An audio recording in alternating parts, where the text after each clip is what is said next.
Okay, Awesome. so I'm Corey Pinkston. Amber Smith. Soraya Shepard. Solid. Okay. So I'm the group leader for this week's thingy. And I guess before we go into the questions, did any of you guys have like any questions about the readings and stuff that you guys wanted to discuss? No, if not, it's all good. Just figured probably good to ask. Okay. So, readings were on the power of social media and how to effectively advocate online. And so, I guess we'll just go with the first question. What do you think is the greatest technological advancement in history? I'm going to just say the internet because, boom, like there's really nothing you can't do on the internet. Is that phrased correctly? You can do just about anything on the internet, for good and for bad, obviously. But there's lots of like different things, like you can buy stuff, you can, social media is great stuff. Fantastic. But just that there's so many benefits and also setbacks to the internet. But I like to focus on the benefits and just you get to know people, you get to make your voice heard, you get to, I don't know, yeah, just do all kinds of things. So.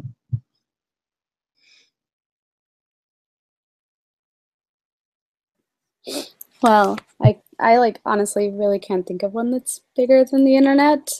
I feel like it's probably created the biggest and fastest societal change than anything else has ever done before. Like I feel like a lot of other things maybe took a little bit more time, but I feel like the internet, once it was introduced, it was like boom, boom, boom, and all of a sudden like just this huge, it's just this huge thing now. And I don't know, maybe it's just because I feel like it all happened within my lifetime, and I can remember like dial-up internet and when it was just like the slowest thing ever and you couldn't be on it too long because you were taking up the phone line at the same time, and to now where it's like all over the place. It's in our hands and our phones all the time. We can be on the internet anywhere and everywhere.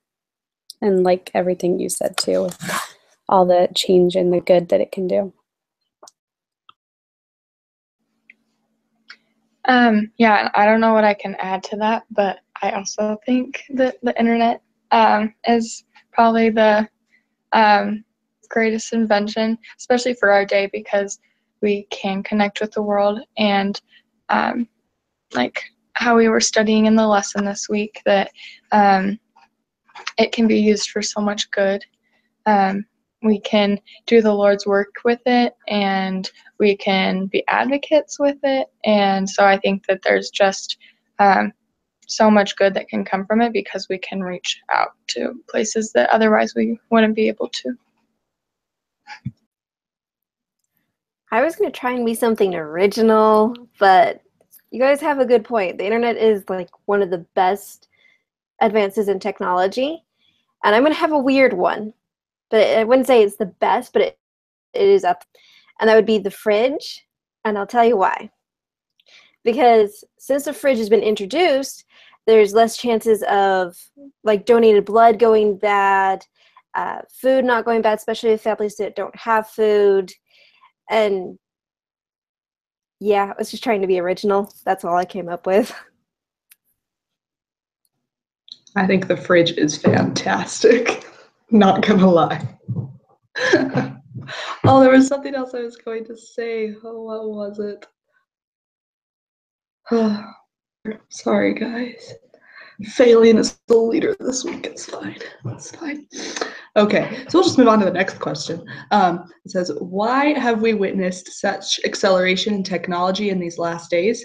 And why do you think the Lord might be behind it? Let someone else answer first this time.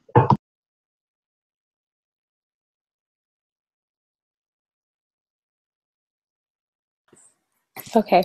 I'll go. So I have always felt like, I don't even remember how long ago it was brought up, but I feel like the Lord is behind it. I mean, and like you said, as much evil as can be done with it, I feel like it really is his way of flooding the earth with the gospel.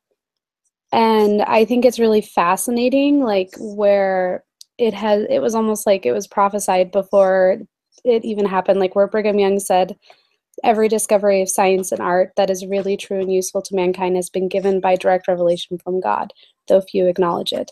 It has been given with a view to prepare the way for the ultimate triumph of truth and the redemption of the earth from the power of sin and Satan. So, I mean, like, I really feel like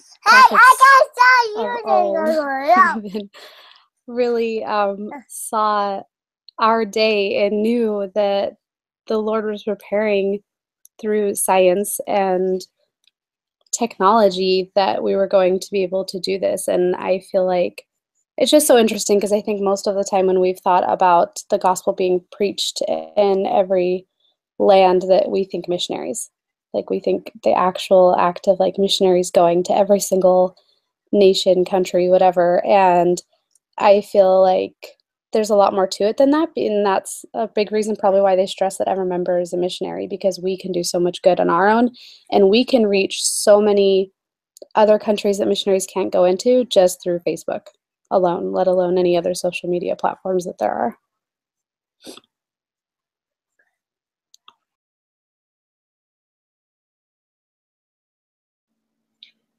Yeah, I loved that. I think that because I served a mission, and I served in Argentina, and it's very Catholic-based region.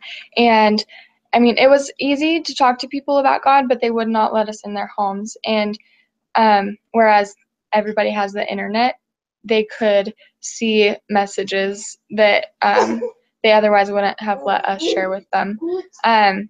I also think that the Lord has prepared men and women from the very beginning to help accelerate these inventions of technology, like Amber said, and that with these tools, his gospel and his words can be spread throughout the earth. And like I said earlier, there's just such a greater connection with the internet that with these tools that the Lord has given us, we can be friends to others and be good examples. And so I think that he really does have a hand in this work. And with every good thing can turn for bad, I guess. Just because there's so much bad used with the internet doesn't mean that it wasn't prepared from God. I think that Satan can take any good thing and turn it bad, or people too with their agency, but I really do think that the internet was prepared by God to help us.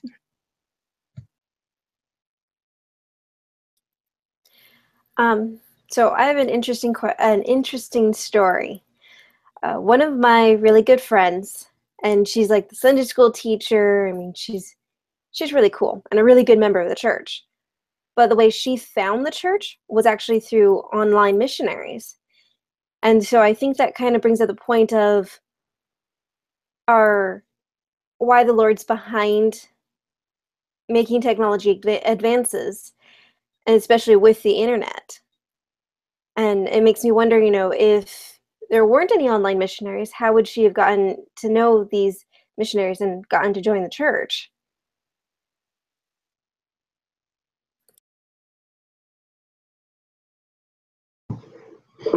That's a really neat story. I really like all the points that you guys brought up. I like to focus on, so when the gospel was restored 1830s, up until that time, it was the Great Apostasy or the Dark Ages or whatever, and there was some technological advancements here and there, like the printing press and things like that. And I read somewhere, I can't remember where, that after, once the gospel was restored, after that, the advancements in technology and science and everything totally shot up. You think about from the beginning of the world, or even since the time of Christ until the gospel was restored, like people kind of lived the same day to day. But then like after the restoration, like we're not like having to, get water from the well or, different things like that. We have water that comes to our house.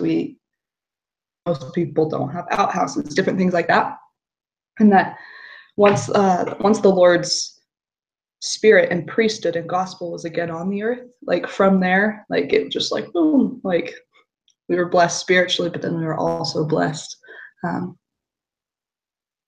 logically, I guess, as well. And I think that definitely shows that the Lord does want what's best for his children, and that he knows that through the internet, through different forms of social media, different, just about anything you could do on the internet, that it will bless someone's life. Like the online missionaries. When I was on my mission, there was a family in my ward. Their son was serving like in Russia or the Ukraine or something. And so his parents were able to Skype him as he was teaching someone else in a different country, like the missionary lessons. And so they were able to have a little triangle thing going on. I just thought it was the coolest thing.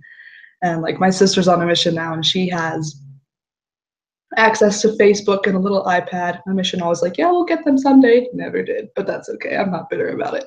But like, there really are like just so many different ways that the Lord wants us to, yes, to share the gospel and to advocate the cause of families and stuff. And like, we have these wonderful things given to us, especially living in America. We have all of these freedoms and these rights, and just kind of like a selfish thing if we don't go out and share it.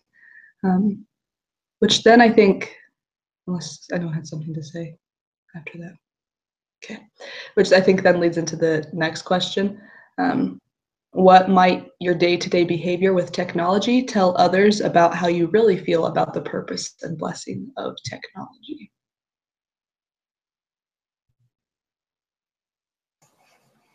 I can go for this one. Let me pull up my notes.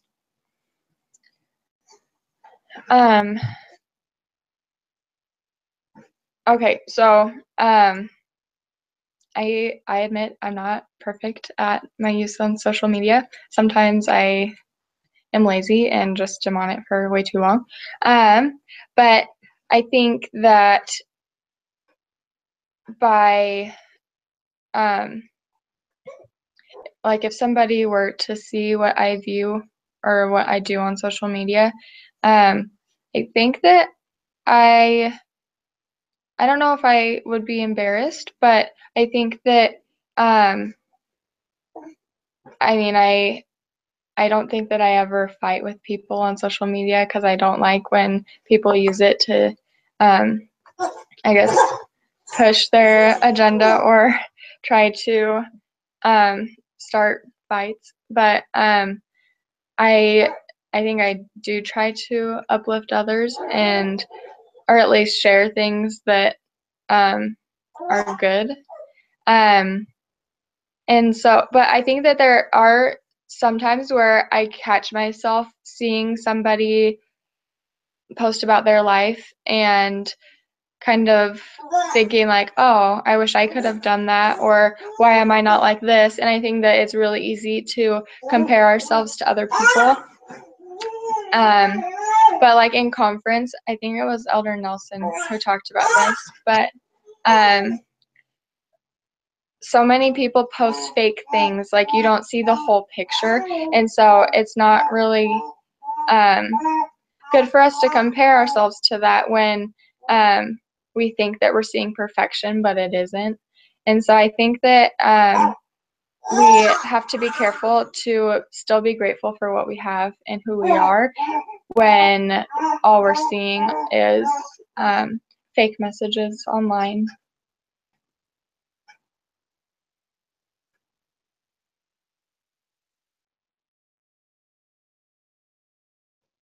I think that's a very good point, and I think it also ties into one of the guidelines that Elder Bednar talked about in the reading for Tuesday, is like to be authentic and consistent. And I feel like it's very difficult just because a lot of people aren't. I watched this little video. I don't know what it was for. I think it was from another country, but it was like an ad, and it was about this person. It was like this lady was waiting at a bar to meet up with this guy that she met on some dating app. And at the very beginning of the video, it showed her like kind of photoshopping how she looked and stuff. And very uncomfortable. She's looking at all these other dates that apparently all met, dating app, and just how actually are unimpressed with how the guys are acting. One guy's on his phone, the other guy's being very inappropriate to her, all this stuff. And so finally this lady waiting for her date goes into the bathroom totally like she's wearing this wig, she takes off her makeup and all this stuff that's kind of her body to look more attractive. And then she comes out and she's looking at her phone, and on the guy she's supposed to be meeting is this guy that's, real buff and stuff. And then she goes to the bar and it's this guy he's a big guy, but he's not buff at all. And so like she goes up to talk to him, and then like he shows her picture compared to what she looks like now, and it's totally different, all this stuff. And I think like it must have taken a lot of courage, because she has this expectation of, oh, this guy is going to be like this real handsome guy, and then like, but she's all out of, if she were to go how she was, or how she dressed up to be, it would be like a false front and a false image. And I think that it's really important that we be authentic, even if I noticed on the post for, how we're supposed to do the social media post and stuff, I was like, okay, well, what can I talk about? I talked about marriage, and I was like, I wonder if people are going to think that I'm coming off as like too happy or too cheesy. But then I was like, no, because that's really how I feel, and I feel like I'm presenting myself in the best way possible. And so, yep, that was just my thought off what you were saying, Corey. Sorry. I actually remember that commercial. Like, I've seen it before. I saw a video, I can't tell you how long ago, and I can't remember why I saw it or anything, but it's in my head. And what it was that they took a photo from Instagram, and then you saw behind the scenes of how these people accomplished that photo. And what you're seeing on Instagram isn't really what's going on. And it also made me think of photos that you would see for food. And I happen to know a few people who do photography, and they've told me that the photography that you've seen that's done on food, like fast food or just restaurants, and it looks fantastic and awesome, is what you're seeing is probably styrofoam, mashed potatoes, and all this other stuff. You're not really seeing the food. So I think that kind of brings up to the whole point of being authentic and sharing what you believe. And yeah. So I feel like, I had a couple of thoughts. One of them was with the day-to-day behavior with technology. And I feel like, I'm not perfect. There's days when I spend way too much time on Facebook or Instagram or whatever. And I feel like I've actually deleted Facebook off my phone several times. I should do it again. And I get a lot more done whenever I don't have Facebook on my phone, easy access. Like if I want to go on Facebook, then I have to be on my computer, or, it's harder to get to than whenever it's just in your hand or right next to you on your phone. But I feel like your day-to-day interactions with your devices can show where your priorities are. They can show what you value, and not to say that we don't have hard days, like I said. That's normal, but I think there's a difference between that and it going overboard, which I think you can go overboard. And the other thing I was thinking about with being authentic, and I feel like, so there's a lot of people who on social media like to tell you their life story. And they say every little tiny detail of their lives. And so you clearly know that their life is not perfect, because they are sure to tell you that their life is not perfect. And I feel like that's not necessarily the way that it's meant to be used either, even though that might technically be authentic. But I like where you said how you felt cheesy about posting about weddings and, or, you know, marriage and family, and but that's really genuinely how you feel. And so that made me think about it a little bit more differently, because you can still be authentic and share the happy, good moments of your life, and still be being authentic without having to, like, I can share happy moments of my life on social media and leave out all the yucky parts. No one has to know those, and that doesn't make me, you know, fake. It just means that I choose to share the happy, I guess. Does that make sense?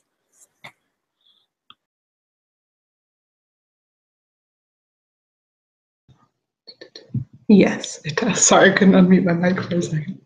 And I think with this question, in the talk by Elder Bednar, or the lesson, or whatever it was, under the be authentic and consistent, it asked the question, I know this is not on the discussion questions, but it says, who will people decide you are if all they know is what is on your social media page? So it's not only like, it's like I scroll through Facebook and Snapchat and sometimes Pinterest like every day. Let's be honest here. Like it's just a mind-numbing thing, but it's not also like how you use your time with it, but like what you do when you're on it. And I feel like if we're constantly, like what you're saying, Amber, about the person that tells every little thing that's going wrong with their lives, I think it could give an impression of maybe yes, discontent with what's going on, but then also if all they're doing is complaining about it on Facebook, I think that says a lot about people. Whereas if you're, you know, you share something or write your own post or a picture or whatever about whatever, you know, this is what's going on. Maybe it's not the best right now, but just like a when you feel the need to type of thing. I feel like if you're doing things with your life apart from being on social media and that they're good things, then you can be an example for people, if that makes sense. Any thoughts about that question that was asked in the readings?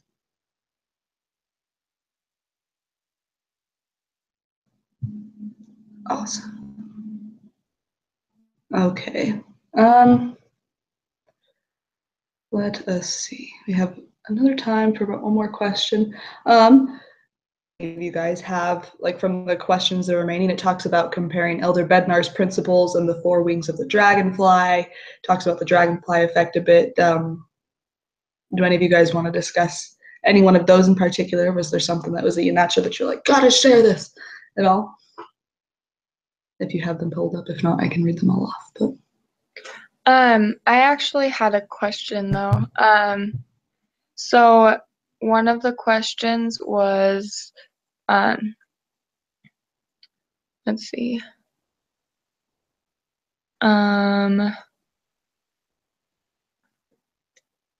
Sorry, one second. Oh, do you agree or disagree with the argument made?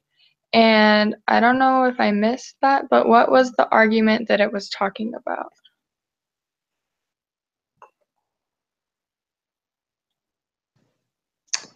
I think it might have just been going to the question 2 above, like the connections being made between Elder Bednar and then the readings with the dragonfly effect. I would think points that they were making like would be like their argument, I guess. But like, do you agree with everything that was said? I'm assuming. I guess yes. Okay, so then I'll just, I guess, share what I was thinking with the connections. So I think that both of them were, I mean, they were aiming towards the same thing, but I think that they were a little different, but that they do reinforce and promote each other. So Elder Bednar focused mostly on using social media to, I guess, share the gospel, because it was to sweep the earth with the flood instead of just like the trickle. But I think that some of his points totally match up with the other points from the dragonfly effect.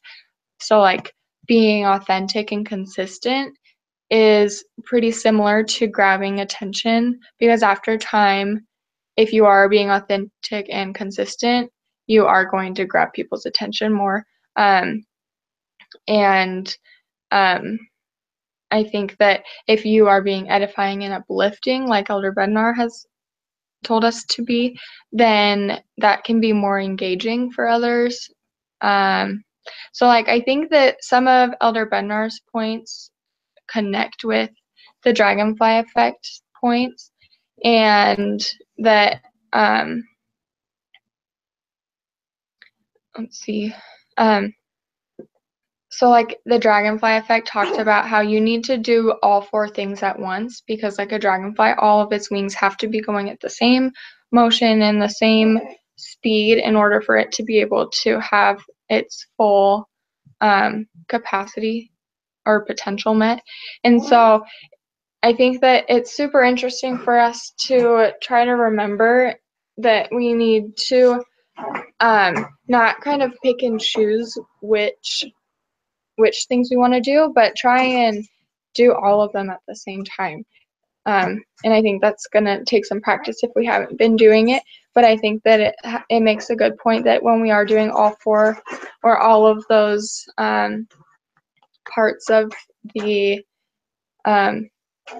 their advice, then we can really make a difference in the world by using the internet.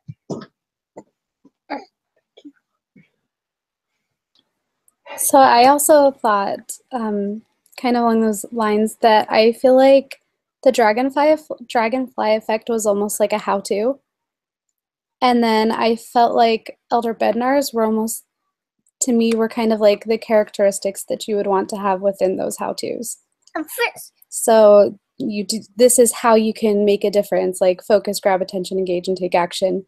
And then with Elder Bednar's, like, be authentic and consistent, edify and uplift, respect intellectual property, and be wise and vigilant, are all different characteristics within everything in the dragonfly effect, like to keep it to be more of a positive and uplifting experience. So you're not just focused on getting the goal done, you're focused on doing it in a more righteous way.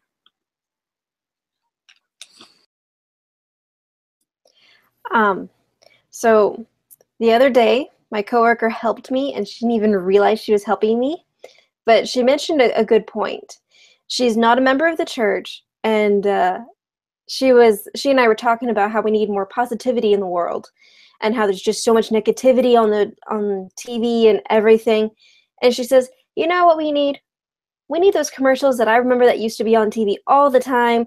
They were all positive and uplifting, and they came by the Church of Jesus Christ of Latter-day Saints. And I'm like, oh, I'm that religion. I know what you're talking about.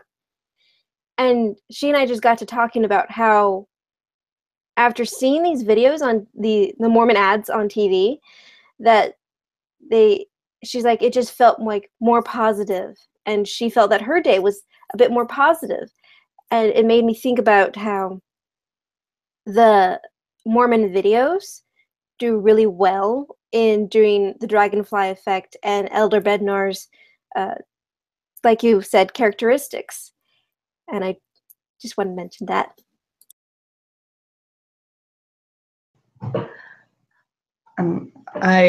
What you were saying, sorry, it reminded me of a couple years ago for Christmas when the church put out the He is the Gift video. So like the Christmas videos or the Easter videos, I think are so powerful because they are like, they're just so positive. And yes, they're about Jesus Christ and just about like his life and his message and just the hope that that brings to people.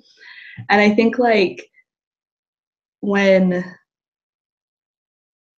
people realize that they can get things accomplished, they can make good causes known, they can, do all these kinds of good things like through the internet and social media. I think people will come to find like how easy it is, like in the butterfly effect, talking about, or even in the video that we watched for Tuesday's assignment about the man with cancer and how they needed donors for marrow, I think it was, and how they ended up just like getting, their goal was 20,000 people and they got like more than that. And it was able to, even though the one man ended up passing away, like it was able to then future benefit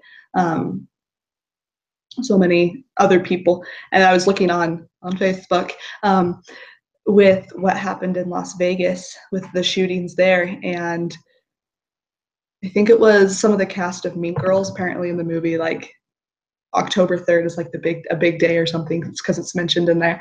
And they were talking about, well, since it's October 3rd, like we would like you guys to put forth your like just $3 for October 3rd to benefit the people in Las Vegas.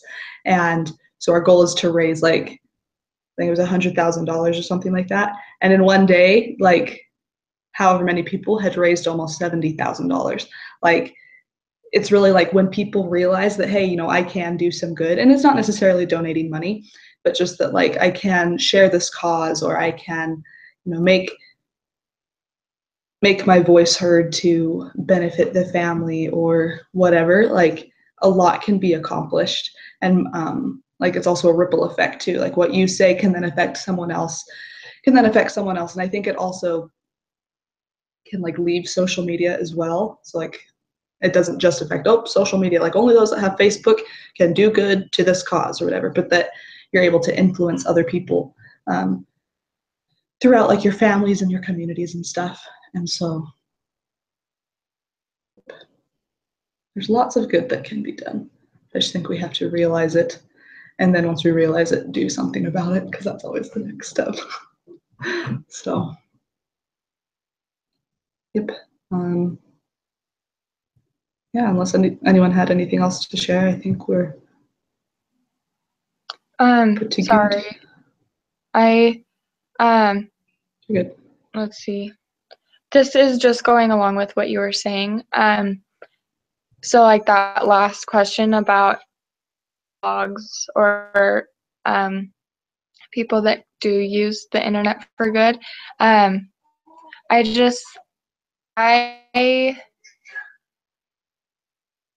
I feel overshare or like post too often that people are going to get annoyed with me. But I do have this one friend who posts every single day, sometimes multiple times a day, and it's always so like she uses social media for her income, but so like people will ask her to promote their products, and so most of her time on social media is to I guess make money and to show people that these products have helped her family and why. But she also always throws in messages about her family and her own life. And so I think that with that, she can do her job, but also influence other people by sharing good messages about motherhood and eternal families. And even through that, where like her customers get to see that every day. And I do not have that same situation. I just couldn't promote things online. I would feel way too uncomfortable doing that. But I was just thinking, like, what can I do? And so I thought back to that video of the girl that was riding her bike through San Francisco, and she took a picture of the Golden Gate Bridge or the ocean. And so like little things that normally I would probably take a picture of and be like, oh, I spent the day in San Francisco, it was so fun, where she used that and sent a personal message to one of her friends, and turned it to like a scriptural reference. And so I'm like, what can I do when I post a picture of my family, or if I go on vacation and I want to share this picture, what can I do to change that so that I'm also being uplifting? And I think that the whole message I got from this lesson was not trying to do like a whole 180 change with my time on social media, but trying to do little quirks here and there where like when I do make a post, I make sure that I'm being uplifting and edifying others, try to be more consistent, I guess, and just like taking all of the aspects from the Dragonfly Effect and what Elder Bednar has taught us and asked us to do, and making sure that everything that we do online is for the benefit of others. And I think that way even if we don't see the big change, we can feel good about making a little bit of a difference. Like Jesse said about that Facebook, like $3 is nothing, but over time it totally makes a difference. And so if we can try to share one uplifting message, we don't know how far that will reach. And I think that was the whole I guess message from this week's lessons.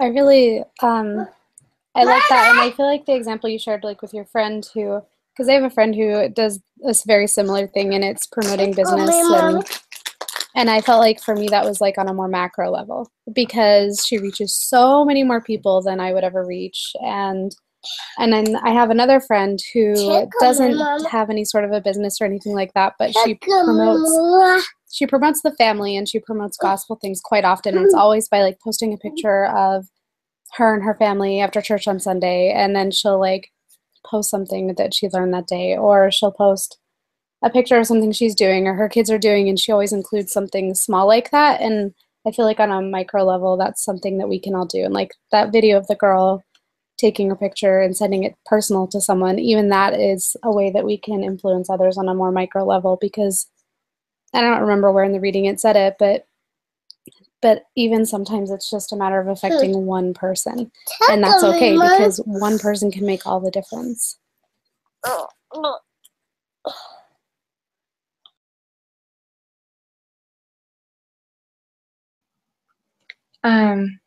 Yeah, thanks. So I guess if we want, I can just do the summary and then we can end. Okay. So I wrote down that we came up with the internet is the greatest invention because we can connect with the world and use it for good. And also the fridge because it's just awesome. And with the Lord having his hand in this work, it's given us, or it has been given as a gift from God. The Lord has prepared the way for it through science. It can help the Lord's work enter into every home where otherwise missionaries could not.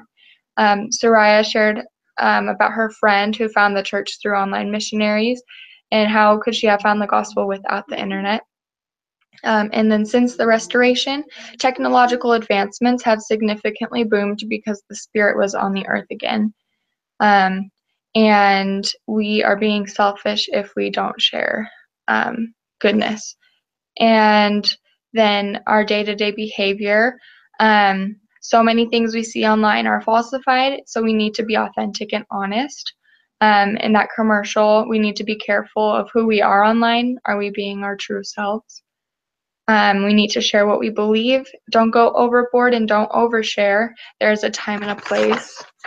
And then the connections between Elder Bednar and the Dragonfly Effect are that we need to use all of the advice in order to be successful and make a change online, like the dragonfly needs all of its wings. Soraya's friend wanted more positivity on her internet feed, and so she wanted to see more church messages. I think that's a point made, that people notice the good that they see. So we need to share it. And then the Las Vegas incident, there was a small amount of money asked for, but even if we just share small uplifting messages, it can really influence others and change lives. And then using the internet for good, we don't always have to use the internet on the macro level, but on our own personal micro levels, we can still be good influencers.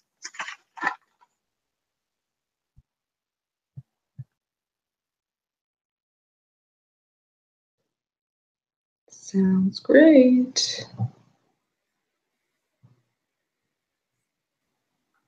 I'm going to stop recording right now.